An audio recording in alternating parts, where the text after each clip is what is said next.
You know, How are you? I'm doing well. How are you? I'm keeping warm. Yeah, me too. I'm keeping warm. All this cold weather we've Today's been only getting. -7. That's actually not bad. Yeah, it's actually not It's a too bad. balmy day. Yes, yes, right.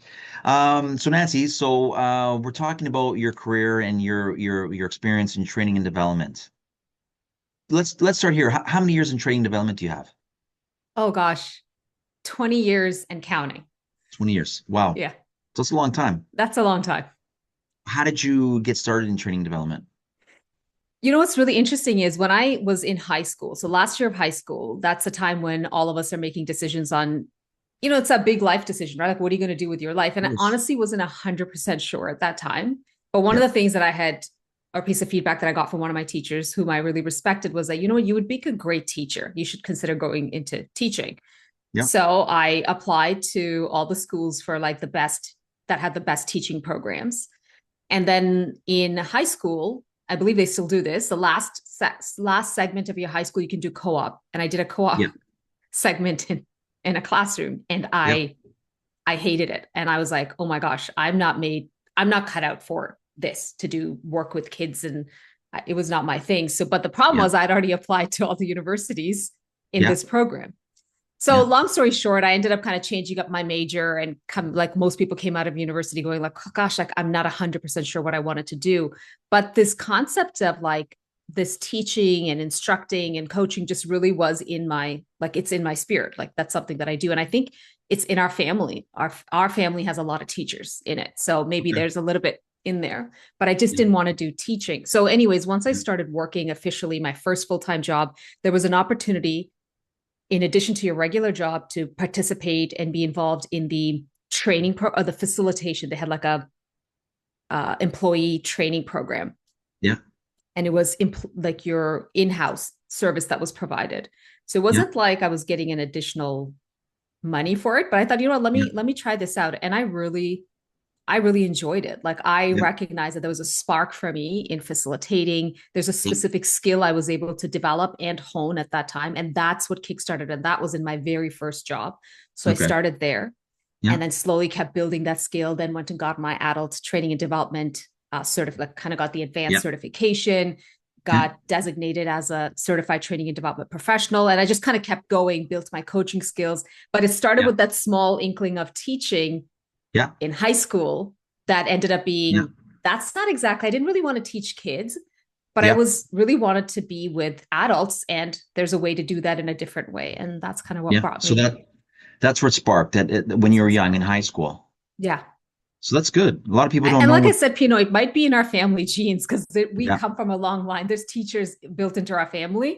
So Yeah. there must be something there, but I Yeah. just didn't want to do it in the classroom. That was not Yeah. my, I think you picked the right course of your career. I know so many yeah. teachers right now, like the curriculum has changed so much, and then a lot of them are like pulling out their hair and they're like saying, "Why did Yes. I get into this career?" So ch teaching has changed a lot. But I always found like I have a lot of teachers that reach out to me and they say, "Hey, Pino, I'm tired of teaching. I want to get into HR. What's the best? How can I break into HR?" And I say, training development is the first Yes, thing. Start there, 100%. right? 100%. Yeah. Yeah. And I would say, especially if you have a skill of facilitation, and I'm big on that skill, and that facilitation skill actually is not limited to you to be even a trainer. That you can take into any place in any organization because facilitation is a key leadership skill. Yeah. So yeah, I agree with you. Like it's a good place to start, but that Yeah. don't even limit yourself there. You could probably go even beyond that space. Okay. Yeah. Okay, so you've been self-employed now. We talked before we jumped on the call. You've been self-employed for about 6 years, 5 years now? Yeah, a little over 5 years. 2019 was that, Yeah. bridging of corporate life to self-employed. So yeah, Yeah. little over 5 years. That was a big change. That takes some courage to start your own business, right? Yeah, and I appreciate you saying that because my desire to want to do something on my own was even well before that. I would say for some reason 2006 comes to mind, but I'm not really sure why. Ah, There was a point where I was like, I actually one of my main things is I've always liked calling the shots on my schedule. yeah. I've always liked that. And I think I would say that's probably one of the main reasons I was moved to want to do something on my own because I really like Yeah. that part of being So perhaps you self-employed. manifested it. Maybe I manifested it, but you mentioned courage. I will say I think 2019 was a good time for me. I was, Yeah. my role in my organization at that time had changed. I was being transitioned out. So I had to make a decision. I was like, okay, do I keep looking? Do I now look for another role at another company, or do I actually take a leap and move forward? And that's what I decided to do. But I think I Yeah. needed that forced push because Yeah. I was lacking in courage. Otherwise, I would have done this a lot sooner. It's our fear that limits us from growing and developing and getting to that next level. Yes. You know, Yes. it's And sometimes and you need like a little nudge you from need the a little bit of a outside. kick in the rear Yeah. to like, okay, you know Yeah. what? Like F fear and just chase your dreams and do it and do what you want. And Yes. if you fail, that's okay, but at least you tried, 100%. right? 100%. Yeah, I'm So, with you. I'm okay with failure as long as you've learned something from it and you move on and you keep and just I think it's part of the journey. It's part of our journey, Yeah. right? So, Yeah. right. So, okay. So so 5 years ago, you started your business. You're training, training and development and coaching. Yes. Okay. Yes. So what specifically are you training on?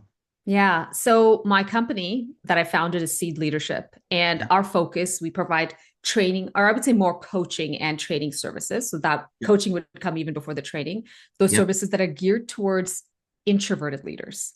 And so I Okay. kind of made an intentional decision. I think anybody who starts a business, especially if you're going into a business that involves something like this, like training or coaching, Yep. there, if you just go out broadly, you like Yeah. it becomes very tough to say who are you doing this for? And that clarity of my who and focusing on the more introverted leader. And I have a few reasons why I do that. Like it's one, because Yeah. I think there's definitely misconceptions around what introverts can and can't do, Yeah.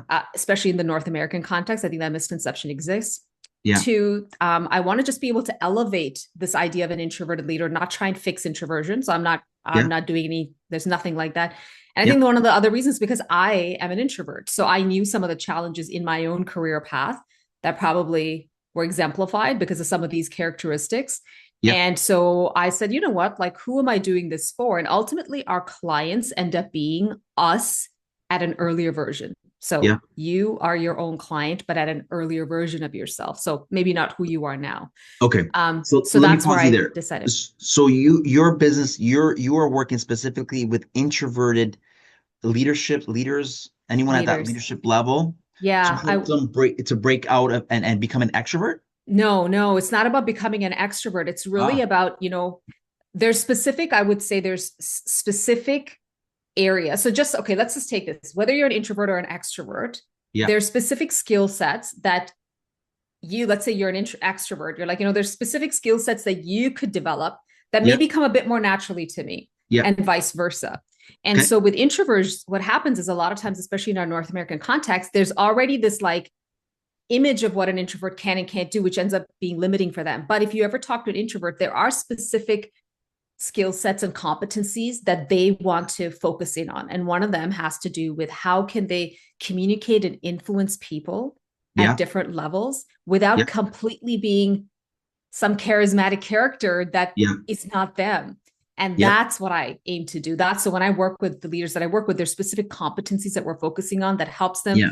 to really hone in on what they're already great at while Yep. stretching other areas Yep. without having to be outgoing all the time and chirpy, which is So, so probably not. Nancy, so Nancy, is there's this preconceived notion where if leaders are the ones with the loudest voice and the ones that can cheer people on and they're cheerleaders and they motivate and inspire people, do you know what I'm saying? Like we've seen Yeah, those yeah. type of leaders. Do you have Yes. to be that level to be an effective leader, or can you just be like, You know what? You don't have to be that, because the reality, Pino, is that if you think about your own life, yeah, if you think about the leaders who have really impacted you, I don't just mean in your organization, think back to school, in your yeah, personal life, they're yeah, not all charismatic, no, gregarious. They're not. So I'm no, like, so if you think about in your own life, people who've really yeah, impacted you who don't fit that mold. I think the yeah, challenge is that, especially in the North American context, what yeah, we see on TV, like what gets projected usually yeah, is that leader. So then we feel that, oh my gosh, I have to be that person, but yeah. that's not, but you don't have to do that. But you can be effective not being so loud and so No, you have to build trust. If you trust me, then you're yeah. willing to listen to me. So the whole thing is, how do you go about building trust? And there's ways to you do that by being, how do you do that while you're still being you? There's certain Okay. skill sets you can develop to do that. Okay, give me three areas. How do you develop trust? Give me Yes. three bullets to develop trust. Yeah. So I would say trust is like, now this is not just mine. So I'm actually taking it off of some research that's already been done. There's like Yeah, your trust is created by competence. So one is competence, right? If you feel that, okay, I'm Nancy knows what she's talking about, then I yeah. trust her because I trust that she knows what she's doing. There's Okay, integrity, which is she follows through, right? So it's not just that she knows her stuff, she also follows through. And then there's okay, care. okay, Care is, does Nancy actually care about me? She may know a lot of stuff, she may follow through, but if I don't get a sense of her actually putting her competence to work for me, okay, so that's competence, integrity, and care. And there's okay, one more component that I add to it, which is vulnerability. okay, So if I'm always doing everything great and I'm in perfect representation of everything, you may actually have a hard time relating to me if you never see me break that shell. So I'm not saying when I say being vulnerable means like you have to go and be like, oh, I don't know, and cry. That's not what I'm talking about. But someone needs to know there's a human side to you as well, that there's a part of you that doesn't know something, that maybe you're like, yeah, you know what, at this moment, Pino, I'm at my yeah. brink. Just give me like that human piece is important. So I would say those would be the four pieces that I would say is for trust. I'm no, those are great points. I thought you were going to say listening skills, communication. I thought I was expecting those answers. Yeah.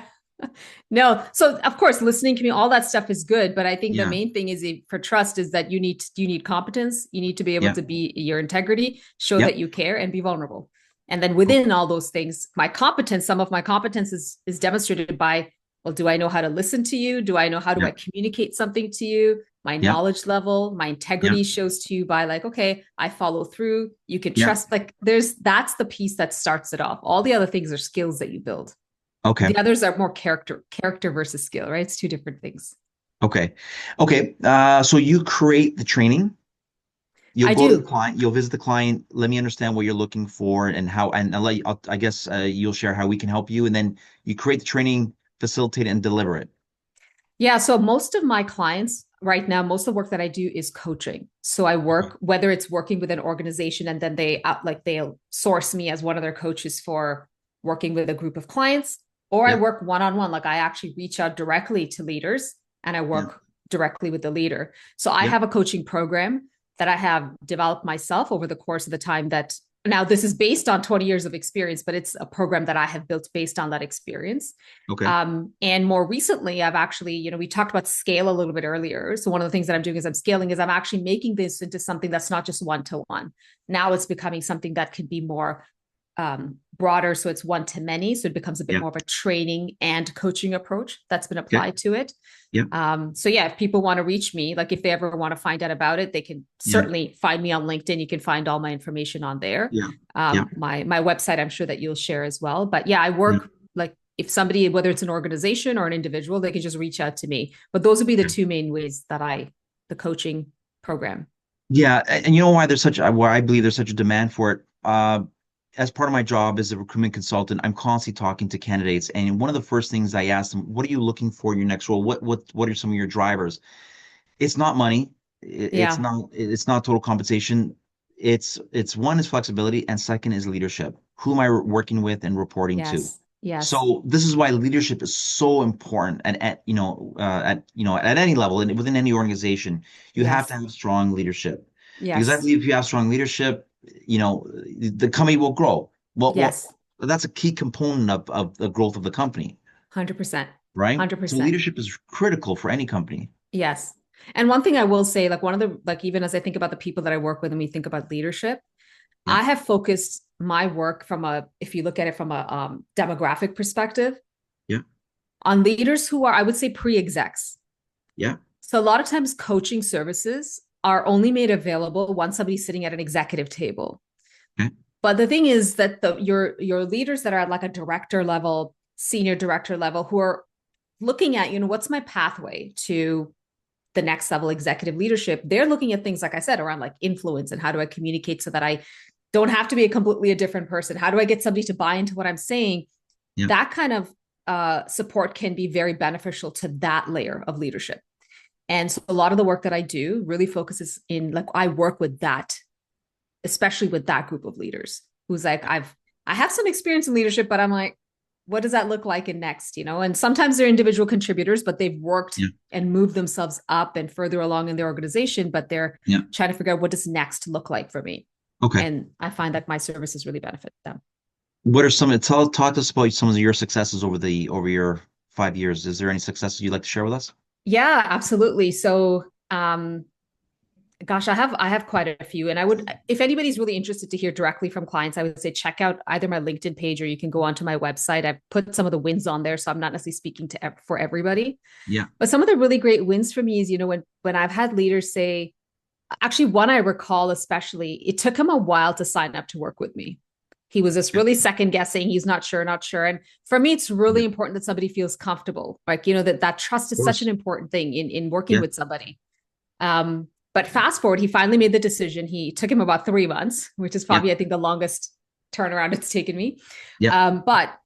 When he wrapped up, what he said was, he's like, it completely built my confidence. Like I have taken on more than I thought I could take on. So that to me was amazing because that's somebody who was really not sure at the beginning. And so that turnaround was really helpful to see that at the end. The other things that I find really help, I focus my work, I really try to do things in 90-day plans. I say, rather than looking at something just for 12 months, look at 90 days, what you can do. Okay. And so even with my programming, I've really whole action planning, all that stuff is really important to me. So Yeah. what can you do in 90 days? Yeah. And what I have found is how many leaders who've accomplished the goal that they wanted to have done by the end of 12 months, did it within 90 days. Okay. That is a huge win for me because that then Yeah. shows me that it's possible. Yeah. But it also shows them that maybe they can do more than they thought that they could. So it just kind of propels them in different ways. I've had leaders who've taken on broader leadership or expanded teams as a result of kind of the things they put in place. And one of the key things that I work with leaders on is on building your sphere of influence. And I feel like that work, it's challenging work, but it's work that has paid off for all of them. Spirit of influence. Your sphere of influence, building your sphere of influence. Okay. Talk to me about that. Yeah. Your sphere of influence is who are the people that are around you that are, let's say they're not just, because when we think influence, we always think upwards. Like, what do I do upwards? And I'm like, no, this is your sphere of influence. This is like, who are the people around you? They could be senior to you, junior to you, as well as your peers. Okay. And a lot of people haven't done, they need to take almost like a inventory of who is my sphere of influence. Yeah. And these are people who would advocate for you. Do you currently have people who would advocate for you when you're not around?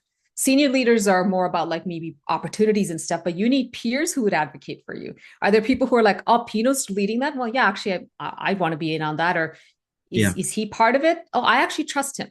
Yeah. If he's saying that, then maybe I'm willing to listen. Yeah. Junior to you, people who are like, man, if you were leading something, I'd want to be in on your team. Like, you want to be able to have you built that. And a big chunk of the work that I do at the starting point of my program is how do you start building that if you don't have it? And if you don't, that's okay. You might actually have more than you think, but it's okay if you don't. But there's active things you can do, and there's different sphere, like there's different things you can do. It's the harder work because we don't like reaching out to people. Most people don't like doing that kind of work, but it has yielded the most results. And I think that's the one that a lot of my clients will say, it's really changed how I could influence, how I'm able to move things forward. And that to me is a huge win. Okay, awesome. Is your training, is it virtual, on site? What does that look like? Majority of my work, because I started COVID time, which could have been really bad news, but the online thing worked out just fine for me. So majority of my work, I would say 95% of it has been done online. So because of that, my clients are actually not just Canadian. I have clients in the US and almost like 50-50, maybe even a slightly more US based. Like my clients are broader because of that.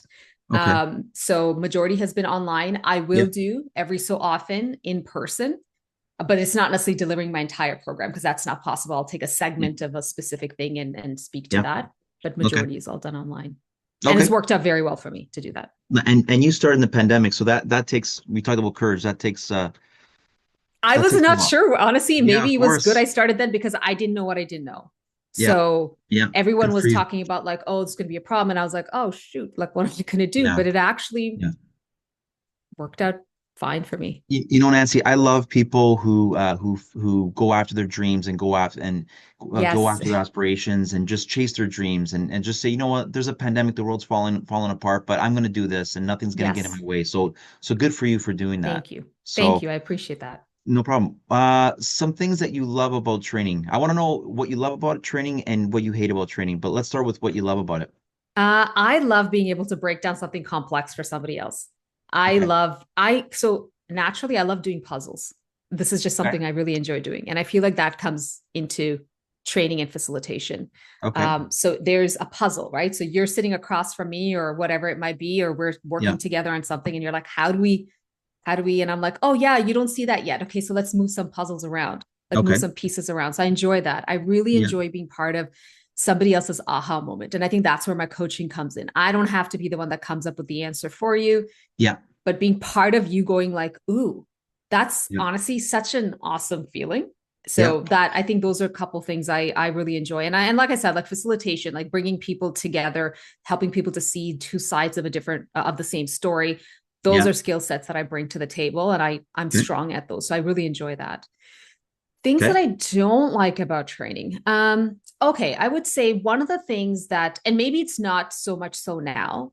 So forgive me if I'm saying something and people are like, well, it's not really that way anymore. But the one of the Yeah. things that I didn't enjoy at one point Yeah. is training can become a very im not sorry, it becomes something that's just thrown out and it's Mhm. not measured. And that for me is a problematic thing. Anything that you invest money into, you have to be able to measure. Yeah. Is it delivering you on results?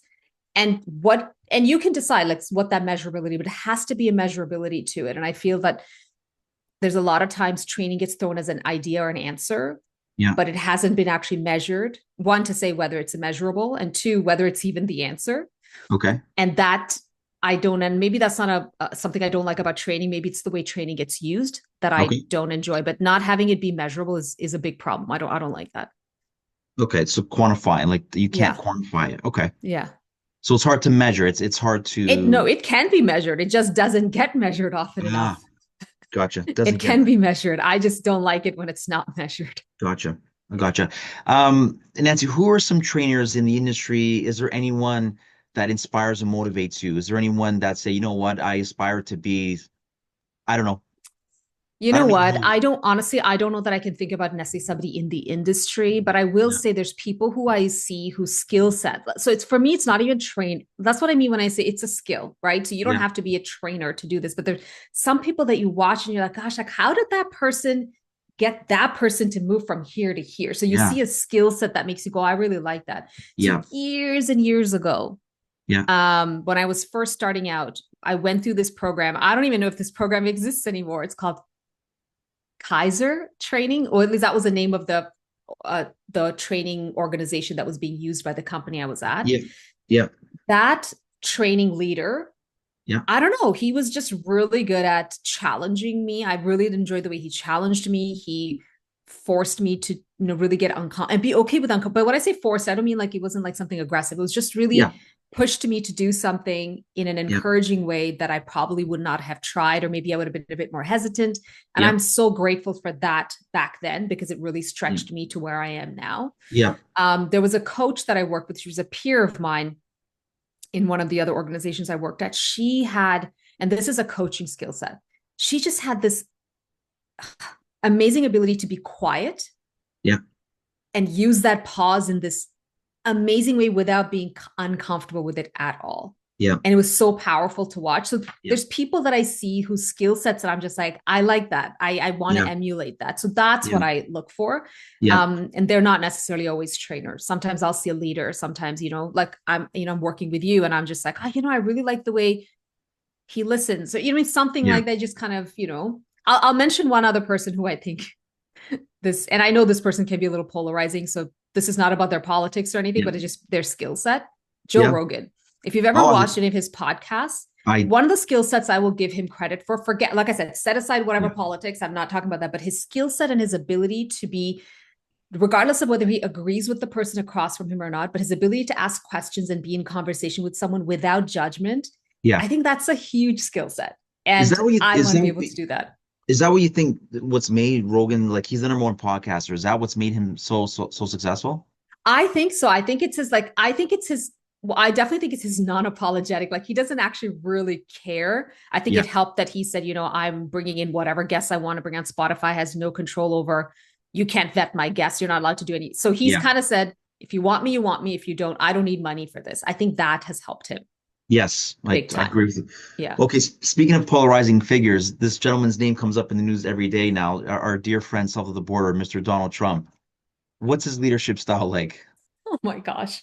I mean, I think he's What's he like one of like? those. I think he's one of those. Well, let me just say his public persona. I don't know what he's actually, at least the public persona that we are given is Yeah, your typical bull in a china shop, yeah, dominant, personality like that. yeah, It's about my people. It's about us, whoever us is yeah, changes depending yeah, on. yeah. So I think I think he's probably the most like it's probably a very stereotypical type of that leadership, that very dominant bull in a china shop kind of leadership. Would you like to work with someone like that? I don't think I can work with someone like that. That just would not work like that. Yeah, Yeah, I don't think I can do it. yeah. Okay. I'm gonna wrap up just a few more questions for you. What Yeah. is what's the with AI? I mean, we talk about AI often and regularly, how it's impacting our lives and how it's going to change our lives. How is AI going to impact your business? So I feel one, at least what I can see right now, it's happening already, is content creation. Hmm. So AI becomes a huge asset for anybody who does a lot of content creation. So whether that's a trainer, whether that's a podcaster, whether that's a Yeah. whatever, like anyone who's involved in content creation. So AI Yeah. can be very beneficial for that. And I think Okay. there's ways to use it without losing your voice. So I think Yeah. sometimes what happens is people think, well, I'm just going to run it through and just pop what comes out, and that won't Yeah. work. Yeah. And I tried it one Yeah. time. I was just Yeah. testing something out and I put it in there and I asked it something. It started to regurgitate some studies. It says, so and so from University of Massachusetts, blah, blah, blah. And I was just like, oh, interesting. And I was like, well, that's an interesting study. I go, tell me more. Like, I'm trying to look it up. I go, tell me more about it. And then I got a message saying, we just use this as an example. This is not our true study. Yeah. So I was like, good to know, because if I hadn't done my due diligence to be like, oh, tell me a bit more about that study, I would have just posted this somewhere and said, Pino from the staffing initiative, kind of said these, and you'd be like, I've never said anything like that Yeah. before in my life, right? Yeah. So, Yeah. so I would say use your due diligence. I think technology can be beneficial. So yes, Yeah. AI will help from a content creation perspective to be able Yeah. to really have your voice. You want to be able to look at that. Yeah. AI can help you build trainings that are micro learning, because I think, to your point, you said your podcast is, you want to have it at a certain time limit because people's Yeah. ability to consume certain, not everybody Yeah. can take in a lot. So Yeah. micro learnings are a big part of it. So Yeah. Yeah. a lot of my programming that I'm building out right now is in small doses because Yeah. I understand that. And I think those are things that you can take your content from here to here. You can really Yeah. use AI to help you Yeah. streamline that. I talked to someone a couple of weeks ago, I think just before the holidays, and we talked about how AI is impacting HR, in all aspects of her life. But she says it may eliminate some jobs, but think of it as an extra tool in your toolkit. Yeah. It's going to enhance what we do. And it's Yes. just going to be another tool in our toolkit to use, right? And make our 100%. lives easier. 100%. And I think, the thing is, piano, there's advancements happening all the time, right? So Yeah. it, I'm guessing in history, what's happened is some sort of innovation has come in, which has caused us to be like, oh, then we have to elevate here. Then another innovation comes in and elevates. So I think it's just going to keep Yeah. making us elevate. But your ability to get a message across as a human being does not change. So Yeah. what do you need to do to keep elevating your skill to help influence and get your message across? AI can help you with that. Yeah. I don't know that right now AI may be able to substitute you at some point, but then what is your next level? So Yeah. that's where you have to look at. Okay. Nancy, I'm going to wrap up. Are you an avid reader? I You can say am. no. You No, are? no, it's not that. I am, but I have put it on hold for a while now. Yeah. So Yeah. I've come back to it, but I'm doing it in a shorter way, Okay. or like a slightly different way. So a lot of my reading was ending up being nonfiction, Yeah. and it was just becoming too much work related thinking. Yeah. So I'm actually reading now. I kind of committed to reading fiction, Yeah. and I've gone to the basics. And Yeah. are you familiar with the Chronicles of Narnia?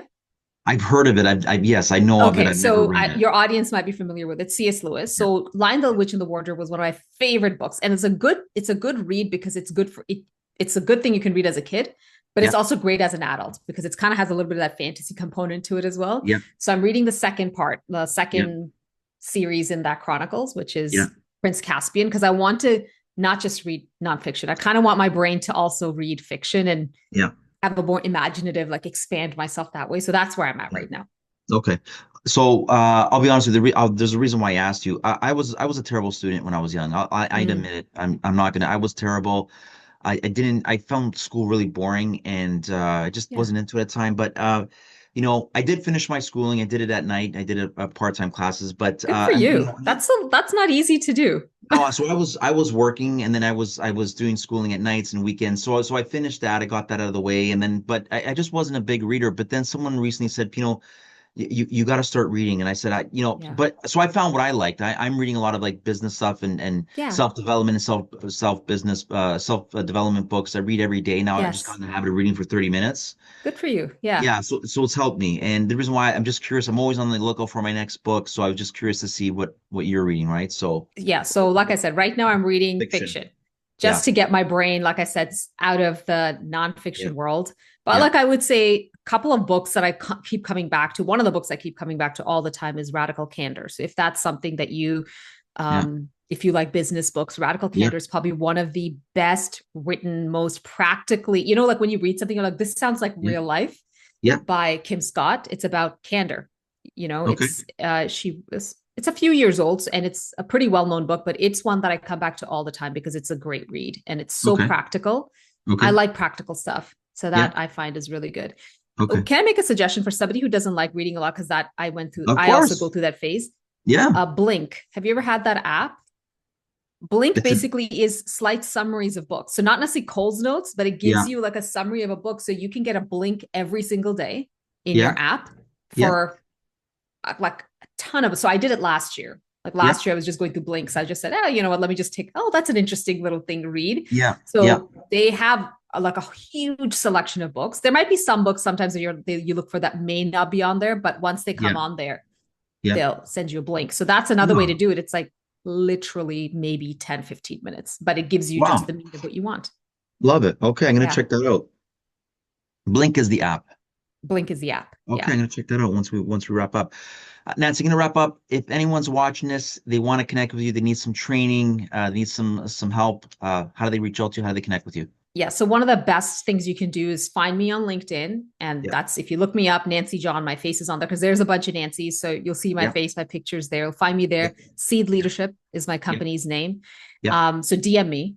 That's one of the best ways to do it. Okay. Otherwise, you can shoot me an email, and Yeah. I'm sure you'll add my email at the just in your copy I probably will. for your Yeah. podcast. Yeah. So that way, instead of me saying it out loud and people trying to write it out, just check out Okay. the end of the podcast and you can Okay. email me as well. But I would say LinkedIn is probably one of the best ways. I'm most active on there. Awesome.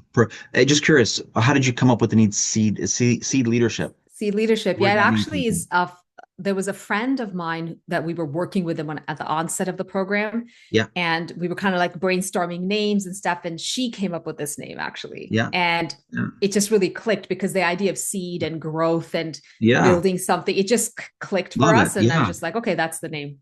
So Awesome. credit to her.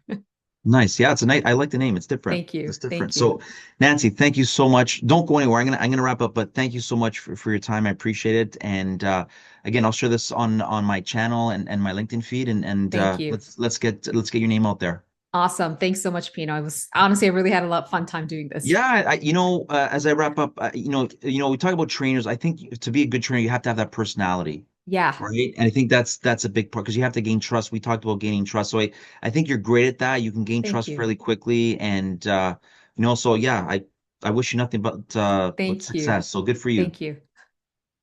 Awesome. Have a great day, Nancy. Thanks for talking Thanks. to me. You too. Okay.